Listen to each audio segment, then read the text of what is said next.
तो दोस्तों अब रूसी सरकार ने ऑफिशियली कंफर्म कर दिया है कि प्राइम मिनिस्टर मोदी 8 से लेकर 9 जुलाई के बीच में रूस के दौरे पर रहेंगे। और इस दौरे की सबसे खास बात पता है क्या है? वो ये कि रूसी सरकार ने ऑफिशियली ये कहा है कि इस दौरे की कोई पर्टिकुलर थीम नहीं है, यानी कि किसी सिर्फ एक मुद्दे को लेकर बात नहीं होगी, सारे मुद्दों को लेकर बात होगी। और यह भी कहा है कि इस बार के दौरे की बातचीत की कोई लिमिट भी नहीं है। भारत जिस भी मसले पर बात करना चाहता है उस मसले पर बात होगी। जिस भी एरिया में भारत रूस के साथ कोलैबोरेशन करना चाहता है रूस तैयार है, चाहे वो स्टूडेंट्स का मुद्दा हो, हथियारों का मुद्दा हो, डिफेंस पैक्ट का मुद्दा हो, या फिर फॉरेन रिलेशंस या व्यापार का मुद्दा हो। हर एक मामलों पर बड़ी बड़ी डील भारत और रूस इस बार करने जा रहे हैं। और इसीलिए प्राइम मिनिस्टर मोदी का यह दौरा ऐतिहासिक होगा, क्योंकि रूस यूक्रेन युद्ध शुरू होने के बाद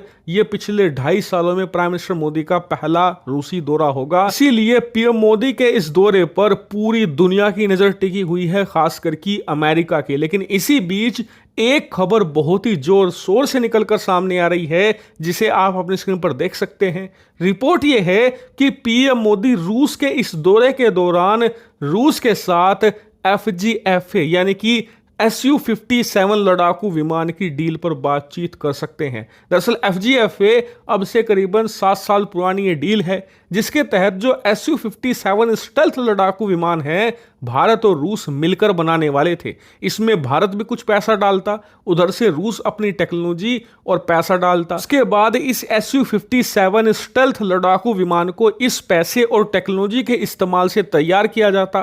फिर दोनों देश मिलकर अपने अपने देशों में इसकी फैक्ट्री लगाते और इसकी मास प्रोडक्शन करते, यानी कि बड़े लेवल पर इसका निर्माण करते और फिर अपनी अपनी सेनाओं में शामिल करते। आपको बता दूं कि यह डील बहुत ही एडवांस लेवल तक पहुंच गई थी। 2018 तक भारत ने करीबन $1 बिलियन यानी 8,000 करोड़ रुपए से ज्यादा इस प्रोजेक्ट के लिए दे भी दिए थे। लेकिन कुछ ही समय के बाद भारत ने इस FGFA यानी कि Su-57 लड़ाकू विमान प्रोजेक्ट से अपने आप को बाहर कर लिया। 2 इसके कारण थे। पहला ये कि भारत को लगा कि ये जो लड़ाकू विमान है ये पूरी तरीके से स्टेल्थ नहीं बन पाएगा। भारत की ये बात आज सही भी साबित हुई है। 5 साल हो चुके हैं, लेकिन Su-57 आज भी 100% स्टेल्थ लड़ाकू विमान नहीं है। इसके कई ऐसे हिस्से हैं जो कि एक्सपोज हैं, यानी कि वो स्टेल्थ कोटिंग में नहीं आते, जिस वजह से इसका रडार क्रॉस सेक्शन इतना है कि जो पाकिस्तान के पास एयर डिफेंस सिस्टम है वो तो इसे नहीं पकड़ पाएंगे, लेकिन जो चीन के पास रडार है, एडवांस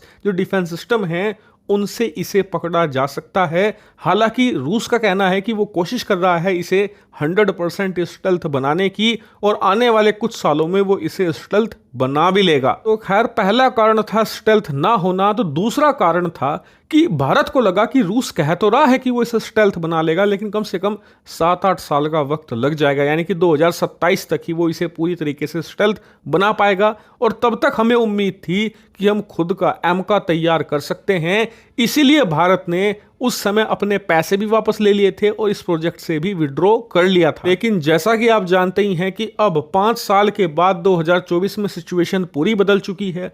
अब चीन ने भारतीय सीमा पर सैकड़ों की संख्या में J-20 स्टेल्थ लड़ाकू विमान तैनात कर दिए हैं, और उन्हें काउंटर करने के लिए भारत को या तो Su-57 चाहिए तुरंत, या फिर F-35।